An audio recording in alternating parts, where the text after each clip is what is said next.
Welcome to the Jeff Knows Inc. Entrepreneurial Podcast with your host, Jeff Lopes. Jeff has over 2 decades experience as a serial entrepreneur, building brands like Kimura from his home basement to a multi-million-dollar global brand that has sold over 250,000 pairs of boxing gloves. Jeff's here to educate, guide, and drive you on the process of bringing your ideas and dreams to reality with the inspiring stories from some of the top business minds. Welcome to episode number 90 of the Jeff Knows Inc. podcast. I'm your host, Jeff Lopes. Super excited to have on today the host of Blaze Your Own Trail podcast, Jordan Mendoza. Sit back, everyone. Great conversation. Enjoy. We are live on the Jeff Knows Inc. podcast. I'm your host, Jeff Lopes. Super excited to have on Jordan Mendoza. Jordan just left a 15-year career to venture on his own, a podcast host, tons of things happening here. Excited to get to know you a little better and also let our audience get to know you. When I start off our podcast, we allow the audience to know what you're currently up to, and then we just let the conversation flow and have a great conversation. So what are you up to, brother? Awesome. Well, hey, Jeff, thanks so much for having me. What I'm up to is I've got a consulting business where I help people in the areas of marketing, sales, and leadership. In addition to that, like you mentioned, I host the Blaze Your Own Trail podcast where I interview trailblazers like you. I know you're coming on the show soon, and I really dive deep into the context of their journey and everything that they've gone through to get to where they are to this point. So those are some of the things I'm up to. So your podcast, when did you start your podcast? Let's dive into that. We're going to talk about a lot of areas today, but when did you dive into your podcast? Yeah, man. So I'm 13 months in. I launched on January 1st of 2020. Of course, not knowing there was going to be a global pandemic, right? Like nobody knew that was going to happen. But I set a goal for the year to interview 50 people, and I ended up interviewing 80. But in addition to that, I put myself on over 30 podcasts globally.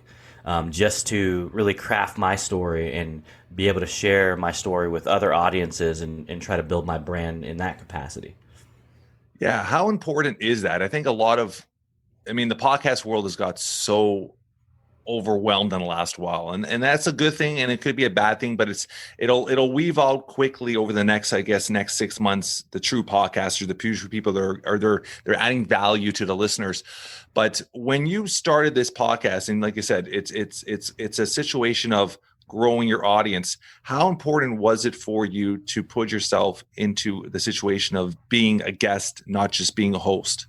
Oh, I think it's vital, right? Because if you think about guesting on another show, that's a whole new audience, right? So you're literally giving yourself an opportunity to reach people in a space that you may not play in, right? Like I may not ever go to Brisbane, Australia, but I've been on 3 podcasts there.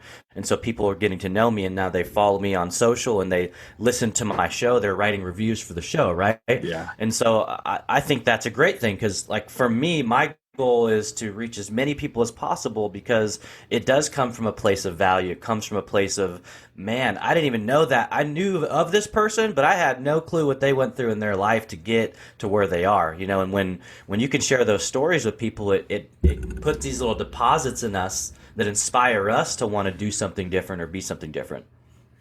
So with your podcasting and your stories and all that, it's one thing you keep saying, your story. Let's dive into that. Yeah. Jordan, growing up, how were you? Did you have entrepreneurial juices? Like, where were you growing up? And we talked about sports cars. We're going to dive into a lot of things today that I think we have in common. But where were you driving growing up? How, career-wise, where did you see your path going?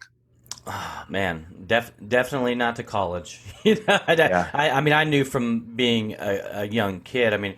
I grew up with some adversity. Like my mom was actually born with one lung. And when that happens in the 50s, they basically were like, okay, you're not going to live to 18, and you're probably not going to be able to have any kids. Like, these are just kind of the hands that she was dealt. And she didn't even have to start using oxygen until, a number of years after high school. So she did really, really well, only having one lung. She ended up having 5 boys, and she ended up living to 54. So, seeing that example of a person that really couldn't do a whole lot work-wise, but she was like that side hustle queen before it existed. She would go to bingo and try to win blackouts so that we would have school clothes money. She would go to the dog races and bet on that so that she could earn money because she couldn't physically work. And so, man, a lot of that entrepreneurial spirit, the side hustle I got from her, and also she was just super kind, but also didn't use her circumstance as an excuse. She always encouraged us like, hey, like, don't make excuses, keep doing what you're doing. And so I learned so much from her at that young age that, like, at 5, I would literally go door to door. We didn't have a whole lot of money, so I would knock on doors and ask them for their cans so I could turn them in for a deposit, because in Oregon you get 5 cents for every can. I knew I could go get 10 cans and I'd have some change. I could go buy some candy. So it started there. And then when I started playing sports, I enjoyed selling the candy more than I enjoyed kicking the soccer ball or hitting the baseball. I was more worried about that face-to-face communication. And so, that led into the sports cards thing. I growing up in the Pacific Northwest, Ken Griffey was super huge. And my great-grandmother, kind of an interesting story. I've never talked about this on a podcast, but my great-grandmother is full-blooded Chippewa Indian. And so, man, she grew up on the reservation, and basically I learned this after her passing, but they essentially went to these tribes a long, long time ago, and they basically were like, hey, here's some land. Like, you get the desolate land. You get the land where nothing can grow on it. Yeah. Well, in 86, my grandmother had 120 acres in Billings, Montana. In 1986, she struck oil. $600,000. Well, guess what? Guess why the land's desolate, Jeff? It's because there's rivers of oil underneath it. It's the Bakken oil shale, one of the richest oil shales in the world. Just happened to be on that land. And so it was like, all the oppression, all the adversity that they suffered back then, now this her generation finally got to be positively impacted by it, which is really, really cool. That is a very cool story. Yeah, so I tell you that story because she had money now. Like, she didn't have money before. Now she had it. And so she's like, we didn't have money, but we'd go to see great-grandmother, and she would take us to Bi-Mart to buy all the baseball cards and on QVC and the Home Shopping Network. So I got to take all that and then take that to these card shows and trade and sell cards at like 10 and 11 years old. So it was super cool. Yeah, I think we were talking about it prior to going on air. That's something we both have in common. We both had that little side hustle of sports cards growing up, and it's something that you're still doing, collecting, and it's something I just recently got back into because it's become almost like the stock market for our generation, from 35 to 55-year-olds that had that collective mindset when they were kids, now have disposable income, are all getting back into and overpaying for things. And it's this crazy market right now, the whole sport cards. And then you get guys like Gary V and Patrick V. These guys are all spending big bucks on sports cards. I don't know if you saw recently, even The Rock bought his own college card. And now they're going on one, I think. Yeah, they're going on eBay for $100,000 now. $100,000 they're selling on eBay. Gary, there's only a few PSA 10s, and Gary V's got one, The Rock's got one, somebody else, and there's another one selling on eBay for $100,000, which is insane. Yeah, insane, right? It's just the market is insane right now. So going to college, sports was never something that you really interacted with, or was something you played going to school, high school, and college? Yeah, well, college wasn't something I was ever going to go. Okay. Yeah. Never. I knew that, like, being a kid. I didn't enjoy school. So yeah, it's funny. I didn't play any high school sports for the school, but I played plenty of rec sports, like with church leagues and. But I was also starting in 1995. I was a break dancer. So I was actually a break dancer for 10 years, and so all throughout high school, that was my sport. It was battling in the halls. It was going to other dances and battling kids at schools. It was traveling up to north and down south to California and doing battles, and we had a crew. Like, so that was really like where I invested a lot of time in high school. It wasn't really doing school. It was more breakdancing. I was more into that. So I really scathed by, but I also didn't enjoy it. I'm not the type of person that can sit in a room. That's just not how I learn. I need to be moving and doing things. And so I didn't understand it back then that's how I was wired. But now knowing everything that I know, it's like, okay, yeah, I wasn't built for an environment like that.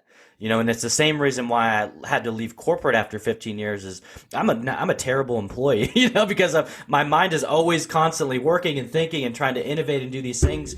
And most corporations are kind of locked at a certain place. 100%. Yeah. You can't expand for a long, long time. Yeah. So something I wanted to do 7 years ago might be done tomorrow.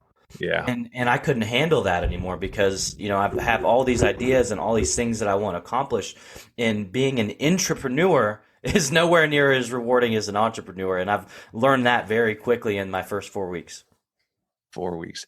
How has these 4 weeks been? Like, is it been obviously exciting? There's so much opportunity, but is it almost like this big gateways have opened and it's like, wow, I'm living what I've always meant to do?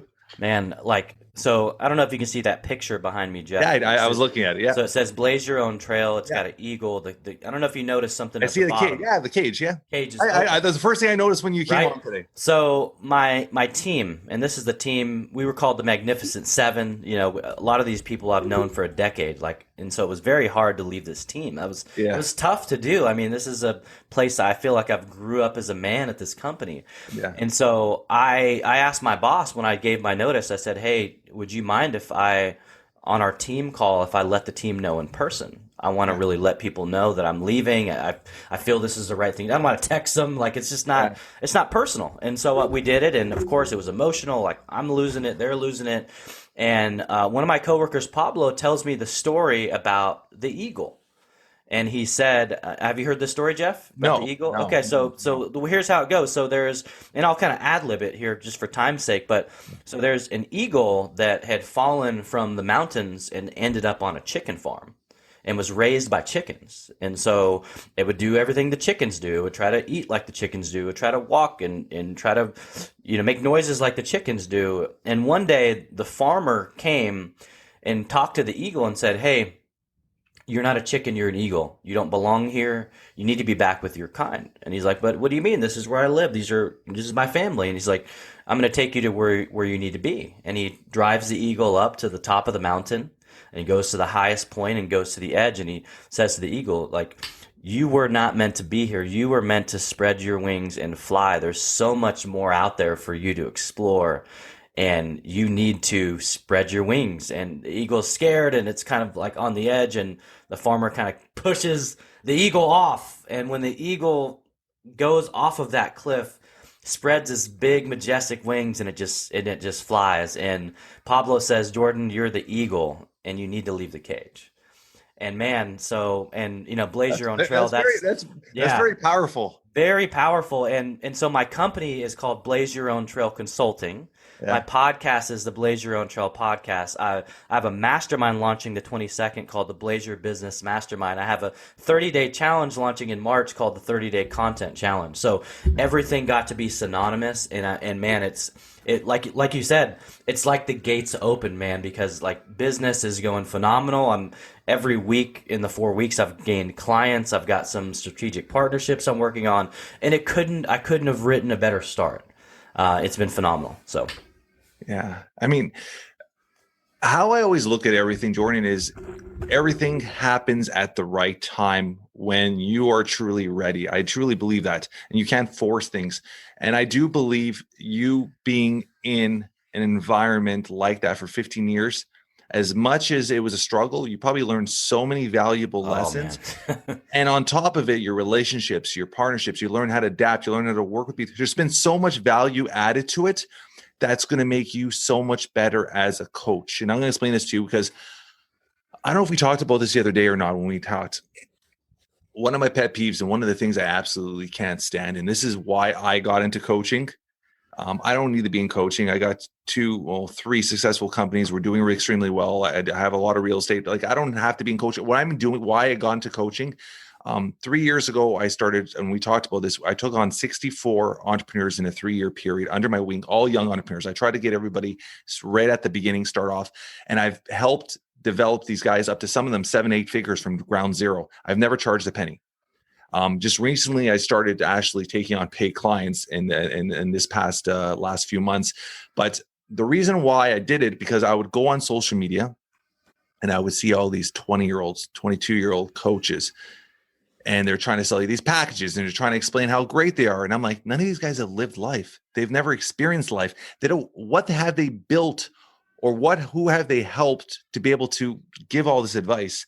And that's one thing that would bother me. And I would sit there and I'm like, I've been an entrepreneur for 25 years. I've never worked for nobody. I'm like, all these guys are trying to sell this snake oil here. And I'm like you need real people like me or you out there that have lived life, that have experienced life, that could actually add value. And that was one thing why I came into the coaching and entrepreneur world as a coach now, but also why I love hearing stories like yourself, because your experience over the last 15 years have built and probably going to make you such an incredible coach because of this experience. And you agree with me with that?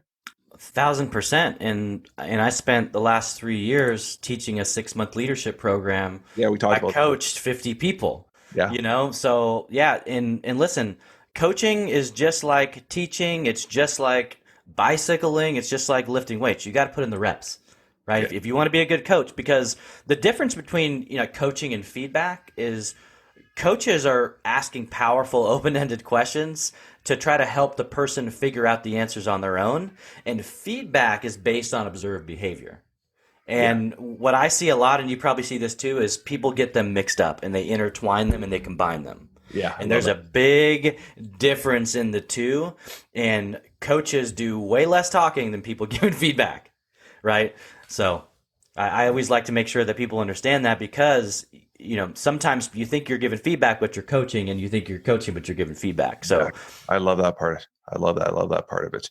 So with yourself now, where do you see yourself going, your business going? Like, do you have like a 1-year plan, a 2-year plan? Like, do you see yourself that far right now, or are you just taking day by day as the business?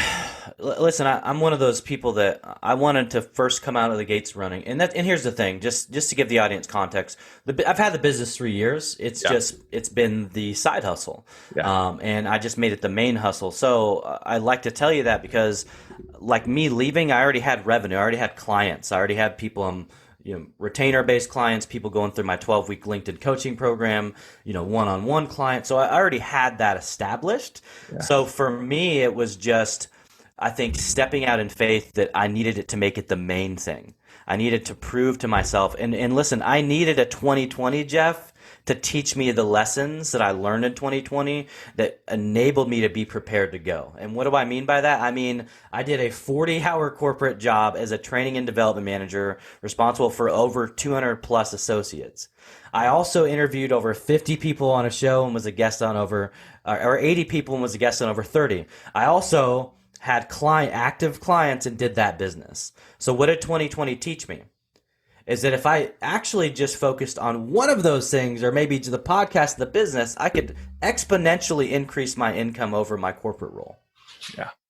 And so I needed that. I actually almost left at the end of 2019. And in hindsight, I was nowhere near ready because I needed 2020 to show me I was. Yeah, I love that. And 2020 has brought, I realize, it separated a lot of individuals. And the hustlers and the ones that actually go out and put the work in have just like flown up. And then the others are sitting back crying of almost playing that victim card. And I realized that very quickly is just, you can't. And I'm very much like you in 2020. I mean, March I started my podcast. I had pen to paper, wrote a book, which is coming out next week. I started my coaching platform. I started coaching. I figured out different ways to elevate money from my businesses that were both impacted drastically by COVID, right? One of my companies, Comore, where we manufacture and sell boxing and martial art equipment. Well, the gym's all closed. That's our customer base. So I had to innovate and figure out another strategy. Same thing with my rentals. I do a lot of vacation rentals. The government in Ontario shut down STA, short-term accommodations. Had to figure out a loophole. So you're always constantly just hustling, trying to find ways and doing different stuff. So with your coaching and everything you're doing right now, time-wise with your family, how do you block time and stuff like that? How many do you have children currently? 5. 5. You have 5 kids too? 5. Yep. How old are they? I thought you had 3 for something. You no, 5. 5. So our oldest is 16. Oldest boy is 16, and then we've got a 12-year-old girl, 9-year-old girl, 4-year-old boy, and a 7-month-old boy. So we got 3 boys, 2 girls. Oh, wow. Full house. Full house for actually, So really you have full house. essentially a young man and a baby in the house. 100%. Yeah, we do. That is 17. So how old are We you? got a driver and a drive you crazy, right? I mean, Yeah. I love both it. ends of the spectrum. How old were you when you had your first? So I'm thinking, 22. so 22, yeah. you're still a baby too. Still a baby, yeah. Our goal, Jeff, was to be the young parents, and all of a sudden we had a couple's like surprises that are big blessings, but They're always fun. 100%. So, but yeah, I mean, listen, I still feel young. I think we still look fairly young as parents. So there we go. I mean, I'm going to be 40, and the other day yesterday I was getting the mail with my 9-year-old, and her friends were like, "Is that your brother?" I was like, "Yes, victory." Victory. The week I'm going to turn 40, someone thought I was my daughter's older brother. I'll take it. Yeah, 100%, 100%. So that is a big gap. So how do you block family time? That's something I'm very passionate about, and I coach a lot of entrepreneurial dads. So how do you block family time? How Oh, do you man. schedule it? Like, how important is that to you? And let's talk about that a bit, because I had no clue you have 5 kids. I got 2 kids. I'm very active as a dad, and that's a lot of time consuming. 100%. Yeah. I'd love to share with you my daily schedule, because 100%. Let's do that. This is something I wanted to be super intentional about when I was going full time. Literally I said, this is what needs to happen. So my wake up is at 6 to 6:30. I do, prayer devotional. Yeah. 6:30 to 7:30 is time with my wife and the kids. Yeah. Yeah, I drive my 9-year-old to school. That's our time together where we get to just hang, and we do that. And then I come back, and then I do 2 hours of just hard work. So whether that's client work, whether that's calls, administrative stuff, I do two hard hours. Yeah. And I go to the gym, and then I'm at the gym. I play basketball every day. That's my thing. I don't work out, but I play basketball. And then from there, I'll come back, eat lunch, spend some time with the family, and then I go into a 3-hour hard. So I do 5 hard hours of work. Yeah. I start it with the most important things, which for me is prayer and devotional, time with my wife, time with the kids. And so what I found is that, like, at the end of the day, Jeff, I'm so energized because, for one, my days end at 4:30, and that's a hard stop. Yeah. Right now, I failed a few times in the last 4 weeks by going over, but I made it up the next day where I said, "All right, man, I went over a few minutes, and I apologized to the family." You know what I'm saying? And they said, "Hey, I'm gonna try to get this down," because, as we know, it's not easy to keep a schedule like this. No. But I'm very proud in the 4 weeks that I've pretty much stuck to it every week, with the exception of, maybe I missed the gym a day because the call went long. Yeah. So now what I'm working on is, like, stick to your boundaries. If you set that time for yourself, make sure you commit to it for yourself. So. Yeah, I love that. And that's something I'm very strict with. Everything is blocked. I put my family schedule first. I do a monthly schedule. So I try to plan my schedule in a month, and then I add on to it. You're constantly adding on and finding your white space and adding on to it. But I block everything. So I block my kids' schedules. I'm very precise. Like, my kids are obviously not in school yet. We're in Ontario. We're still on lockdown officially to go back to school on Monday. So that my schedule was switched around, and then I'll start driving them to school in the mornings and stuff. So I'm very, very blocked my schedule. And I call it the 3 to 7. I don't know if you talked about this, but I try to be home every day. And I mean, there's stuff that happened yesterday. I was on a podcast till 3:45. Things that happen, but my goal is to be home for dinner, sitting with my family, having a meal every night, because I find that's probably one of the most important times, is especially as my daughter's 14, as you get your kids into high school, having that open dialogue. And there's not a more important time and a relaxing time to having a conversation like sitting in front of a meal and just relaxing, enjoying it. And it's something we've done from day one with our kids. So it's become such a habit that everybody knows dinner time, everybody sits down, has a meal, and we just talk how their day was and interact and stuff like that. And I think that's very precious. Like I said, especially as our kids get older with mental health and other factors, that you want to be on top of everything. And I think that's very precise. So how do you juggle time with all the kids? I think that's a great question for a dad, because 5 kids, how do you, because one thing I do is, it's a lot easier with 2 kids, is obviously I'm with them every day, but I try every 8 weeks to every 12 weeks, I'll spend a full day with them. What I mean is, I'll take them out of school for the day up, and I'll literally just hang out. I'll go do nails with my daughter. I'll go have lunch with her, and I spend the full day and try to build that memory block with them. How do you spend time equally with all those kids? Because that is a lot of effort there. Equally, Jeff, that's cute. That's cute, my friend. That's not gonna happen. Someone's always gonna be pissed. Someone's gonna, someone's gonna be upset. You're not paying attention to me.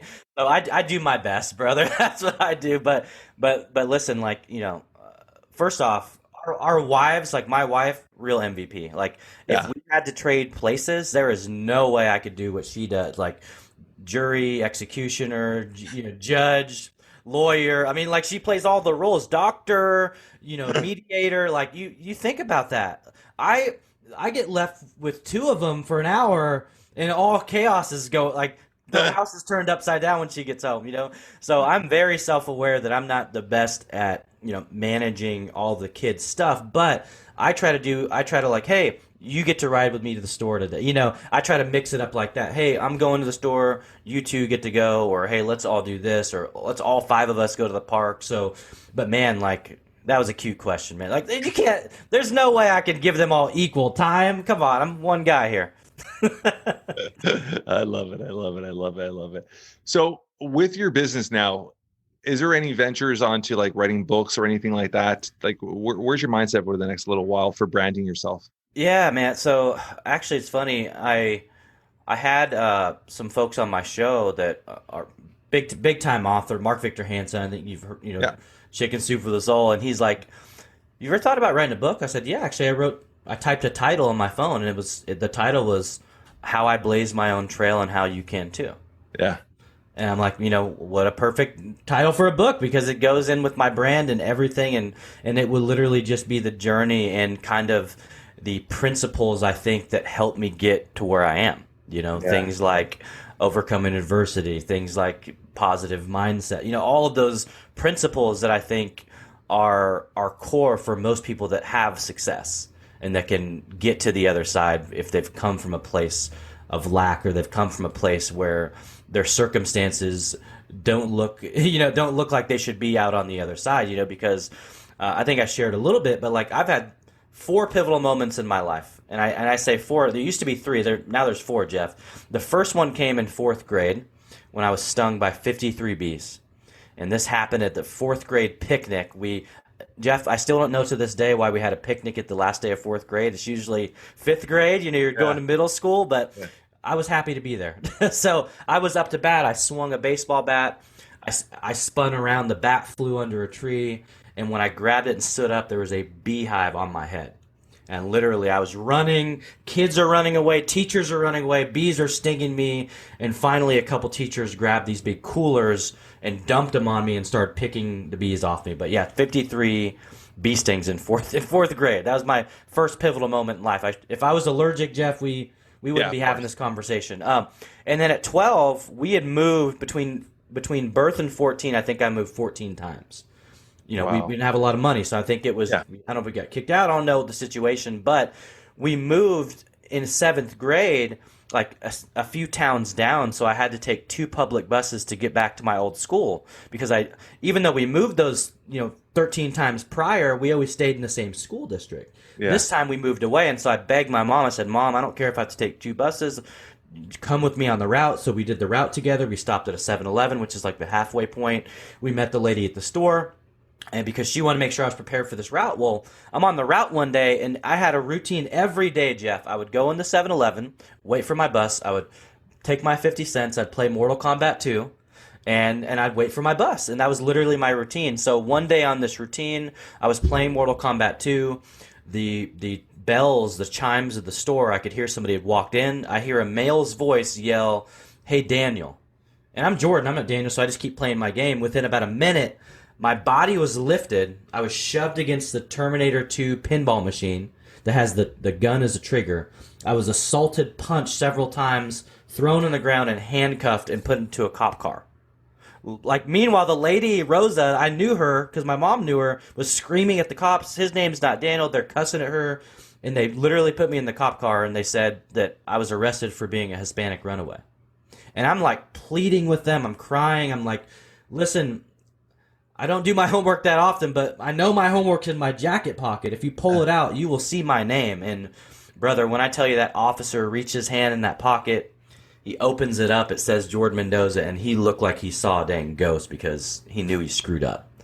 And so, they end up getting fired, from the police force, and there could have been a long, judicial process, but I was one of those people that said, listen, I don't hate cops. I know that they made a mistake. Yeah. I want them to lose their jobs, but I don't really want to take this any further. How old were you, 12? I was 12 years old. Yeah, so that was kind of second pivotal moment where, again, maybe if I was a different color, maybe if I would have fought back, like who knows what would have happened in that situation. And so you fast forward 7 years later, I'm 19. I left school, went from Portland to Seattle, down to California. I was just doing sales jobs because that was my thing. And we were going to open an office in New Jersey. It was exciting times. And so we were driving across the country from California. We go down to Utah, to Vegas. We're doing kind of the scenic route, having a good time. There's a big, 3 cars are going to open this new office. And we get to Wyoming. I don't know if you've ever been to Wyoming, Jeff, but it is very desolate. There's not a whole lot to look at, maybe a gas station every 45 miles. Yeah. So we're on this trek. I had actually fallen asleep. We're in a Chevy King Cab truck. My buddy, Jeremy, who was driving, also falls asleep. Wow. When he falls asleep, he wakes up, overcorrects, and hits the gas, so the truck slides. I wake up as the truck starts to slide. We're going north of 70. It starts flipping several times and then lands. The truck lands, we get out. There's 3 of us in that truck. We get out. The other people are getting out of their cars. We're looking for our friend because he's nowhere to be found. He literally got ejected out of the windshield, lands 25 yards from where the truck landed. He gets life flighted to Casper. I actually didn't realize I was hurt. I reached in my right leg and my hand goes inside my leg. It was a cut about a fist deep, 12 inches long on my right leg. I had a cut on my left leg 8 inches long. I had to get rushed to the hospital, surgery, 52 staples. They told me I may not be able to walk again. And Jeff, I made a recovery in 6 months.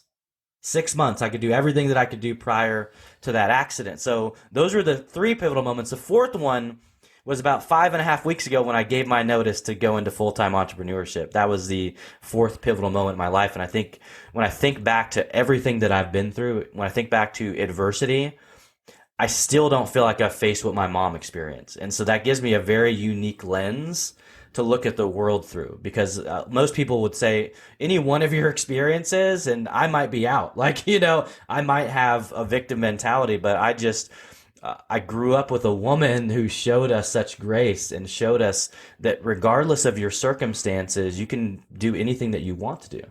And man, our influences in our environment can have a drastic impact on us.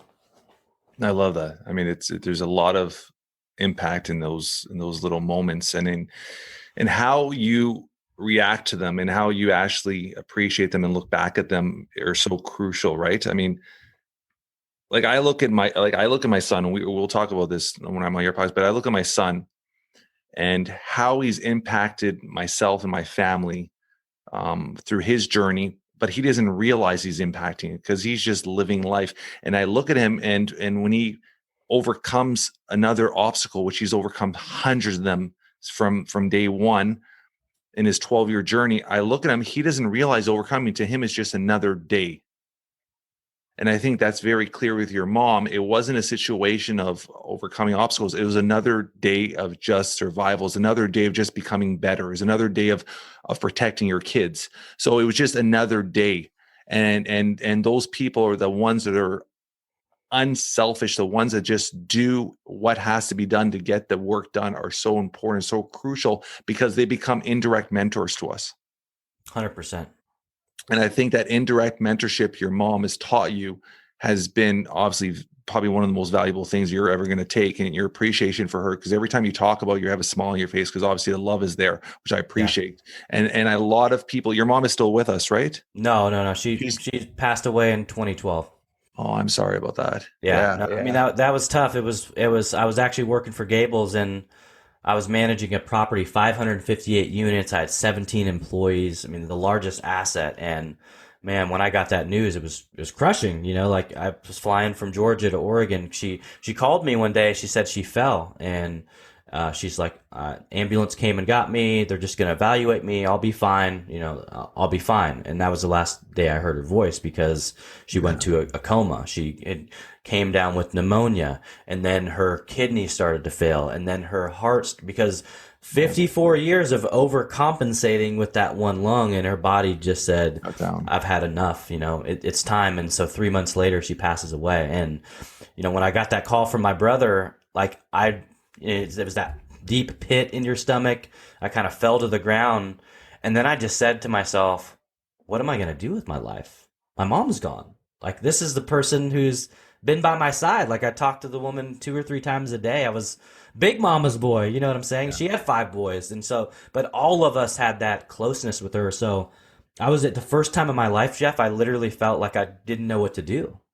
And I think I was in that fog for probably several months because I ended up getting a demotion. They demoted me and put me at a smaller community because I was underperforming, because of the circumstance. But man, that ended up being a blessing in disguise because I met some really cool people that are still friends that were on that team. And I also, an opportunity came up for the training role that I've just left for the last 8 years that I maybe wouldn't have gotten if I would have been at the other place. So, right, hindsight is always 20/20, and sometimes these things that we're put through happen for a reason. We may just not understand them at the time, but once I kind of got out of that fog, I realized that I'm doing a disservice to my mom if I don't tell her story because she can't.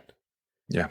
She can't talk about it. And one of the craziest things I learned after she passed, Jeff, is that my grandmother in 1957 was raped. And my mom was born in 1958 with 1 lung. And so I just think about everything and I'm like, I shouldn't even be here. Like, there's so many times or reasons or things of like, I shouldn't even exist. I mean, think about that. What if she would have decided not to keep the baby? What if, the baby would have been put up for it? I mean, so it's so crazy. So the one thing I do know is that I'm still here for some reason. There's still a reason why I've been left and spared. And so I'm making it my mission to help transform as many people as I can, whether that's from a leadership perspective, a marketing or sales, just make people better. Because what I learned teaching that leadership program, Jeff, is I was transforming people in 6 months, right? Not me, but through the content, through the conversations, through the coaching. But when people at the end of that graduated and said, Jordan, my relationships are better at home, with my spouse, with my kids, with my coworkers, man, that's that's worth its weight in gold, man. That 100%. Impact, 100%. Even one person at a time, the impact is so great. Oh, right? It's crazy, yeah. Because now I look at that and I say, why can't I do that outside of the corporate world, right? Like, and so I make it my mission that I only want to work with people I can transform. Yeah. That's so much pressure's off me now because if I feel like I can transform you, I want to work with you. If I can get you from where you are to where you want to be, I want to help you do that. If I can't, let me resource you. Let me send you to Jeff or somebody else that can, right? Because isn't that what business should be like, right? 100%. Like only working with people that you can truly help and not the snake oil salesmen that are driving the rented Lambos and these fake mansions that are not making a single penny. Yeah. Right. So, yeah. I appreciate that. And there's one thing I want to touch into there you talked about, and it's something I'm very, being a mama's boy. I mean, that's me. That's me in a nutshell. Like I literally on my way here this morning, I spent the whole car ride. I usually use my morning drive as educational time. So I usually listen to podcasts, listen to audiobook in the car on the way to the office. And today it was just, I didn't talk to my mom as much yesterday. And I spent the first half an hour just talking to her. And I wake up, one of the first things I do every morning is call my mom. I wake her up. And one of the things I do before I go to bed every night is call my mom. And I think you are perfect evidence on this where it's like I'm sure you would do anything in the world to have your mom back for one day. And I think a lot of people, the thing I hate the most, Jordan, is a lot of people, I get this a lot, where they'll turn around and be like, oh, I lost a loved one. Oh, I wish I had more time with them and all that stuff. But they didn't spend the time. They didn't make those phone calls when they were here. And I know that because I'm around these guys and I see them. So they don't give a shit about their parents. I see their parents every 6 months. Yeah. And to me, you take as much time with your loved ones as you possibly can when they're still around, because life is so fucking short. 100%. And my parents are a half an hour drive away. I still go down once or twice a week, just have a coffee for 5 minutes with my dad. I'll call him and just middle of the day, like, hey, what are you up to? What are you up to? And as they get older, somebody told me this years ago, And I think this is a great lesson for our audience, because somebody told me this a few years ago, and he said, and I never really understood. I guess I understood it, but I never paid attention to it till just recently, where they'll say, as your parents get older, they'll make excuses just to be able to see you. And my dad the other day calls me. He's like, hey, because we have a warehouse and stuff, and he calls me like, Dad. He goes, Jeff. He goes, do you have any rolls of tape and a gun and a roll of tape? And I'm like, yeah. He goes, when you have a chance, can you bring me one? I'm like, yeah, no problem. And then I hear my mom in the background, like, and she's like, Joe, she goes, do you have like 4 rolls of tape in the garage? Like, why are you asking your son for one? And it just clicked in my head. And he was just quiet. And my mom came on the phone. She goes, oh, he just wants to freaking see you. Don't get it? And my mom said it. And it was just like, it's almost, I almost felt guilty that he had to say that to me to come see me, even though I saw him like 3 days ago, but he really wanted to see me again. So I'm like, and I laughed. I'm like, okay, I'm going to come bring you some extra tape. And I jumped in the car, and I canceled the meeting, jumped in the car, and went to see my dad.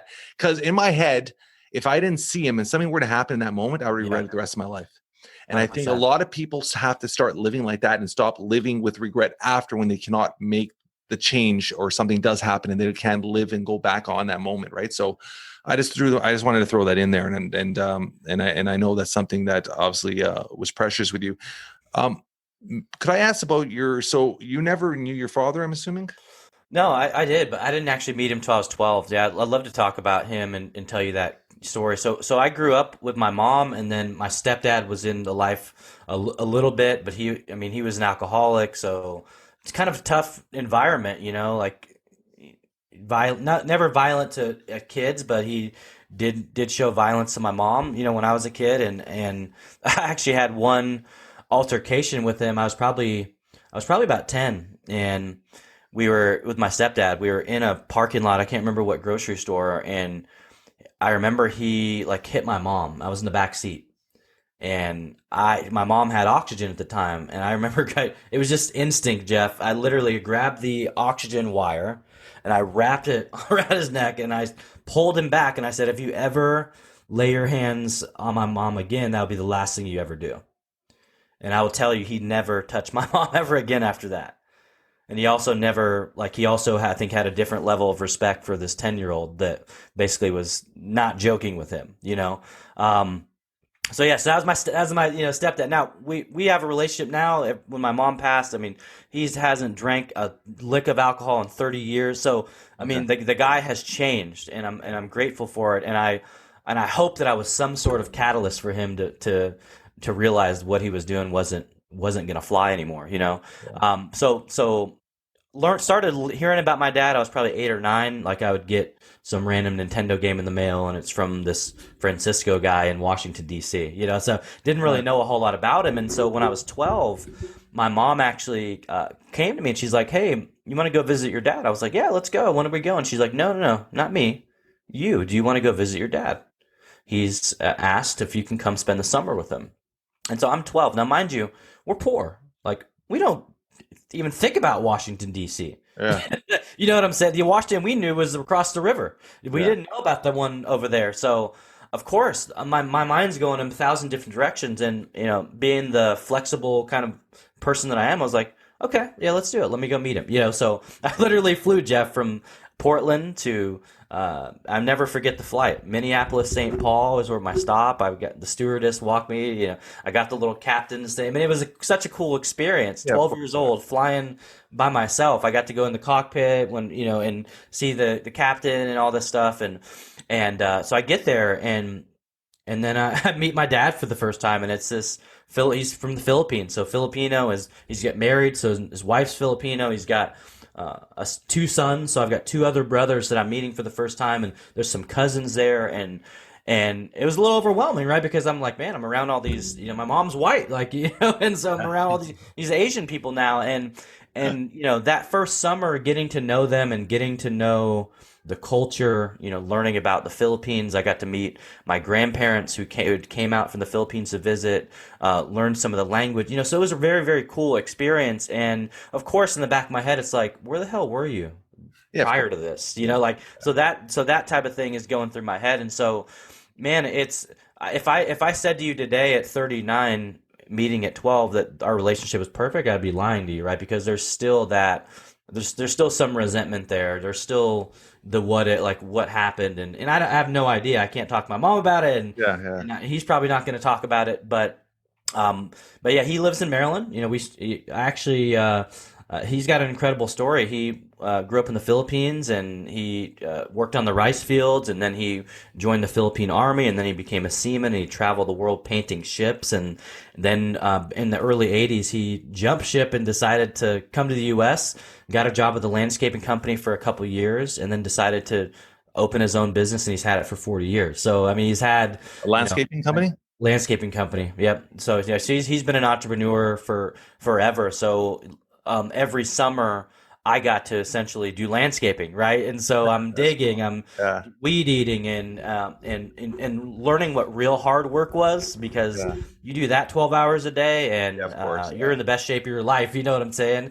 But I realized pretty quickly that landscaping was not for me. Like, you know, we actually in '05, we were struggling. We just had our 16-year-old.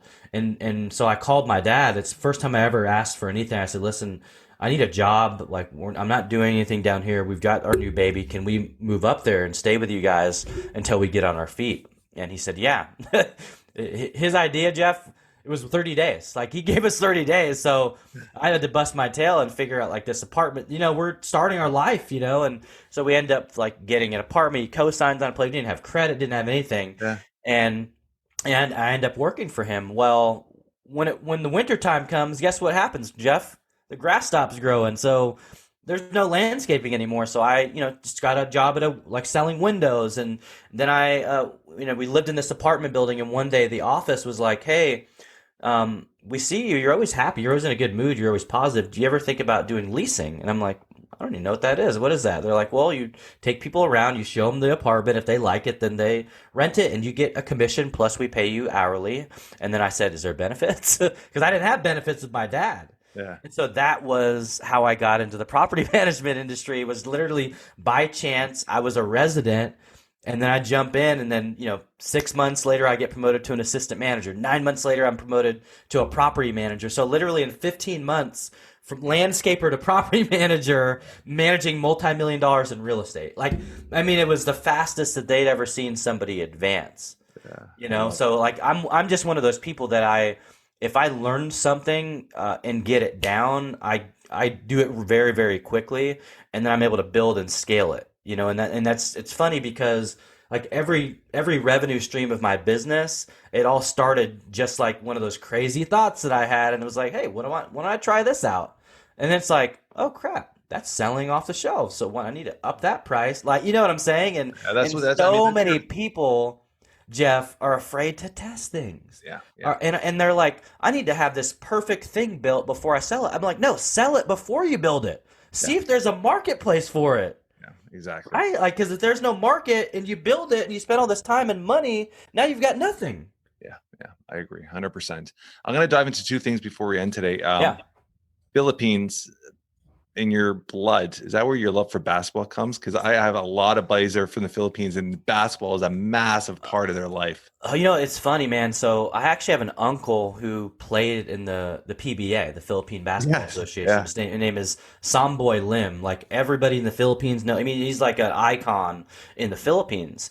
But my love actually didn't come from there. It actually came from, growing up in Portland, man. Like, my mom was the biggest sports fan. So, got Clyde the Glide behind me. I was going to say Clyde. Buck Williams, Jerome Kersey, Kevin Duckworth, like that, 80s, 90s Blazer Mania, Rip City, Rap City. Like, that was how I grew up. And so, my grandmother, I told you, she got money so my mom could go to these games. And my grandmother bought her season tickets. So she was a season ticket holder all the way up until she died, That's awesome. And so that's where my love of basketball came. And it's funny, I think I told you, I played a lot of rec league. So I played basketball in rec league. And actually, I got good going to DC for the summers because I literally would just watch Allen Iverson videos and like dribble and practice and just get better, and then watch, the good shooters like Reggie Miller. And so when I play basketball, what I'm known for is shooting and dribbling, right? Because that's my whole life. That's what I've tried to perfect in my craft. I love that. One question. with our podcast, we always have just an open conversation like we had today. And I just always have one question at the end, and I ask all our guests the same question. If something were to happen to you today, in a few words, how would you want to be remembered or described by your loved ones? I would want to be remembered and described as kind and passionate. That's perfect. This has been a great conversation, brother. I'm excited to I appreciate this. Continue our relationship, because I think there's a lot of things we're going to be able to do together. And I like always surrounding myself with good souled people. And you could just by your conversation today, you're genuine, which I appreciate. And you're a father of 5, so you're a hard worker. And I love that you're blaze your trail. I mean, that's a great little. That was the first thing I looked at your sign today, and it almost looks like a 1980s like painting you'd find in a garage sale or something. So I was like attracted to it. Like, what is this? What is the cage? Yep. And I love the story behind that. It's a great little story. So I appreciate you. On our show notes, I'm going to put all the info, how to get a hold of Jordan, his programs, his social media, all that stuff. Is there anything you want us to end off telling our guests or our audience, I should say? I would love to leave everybody with a quote that I wrote in 2019 and didn't know how much I needed in 2020. Yeah. And I hope it adds value to your audience in 2021. And the quote is, "The struggle might be real, but the good news is that every struggle has a free gift called a lesson."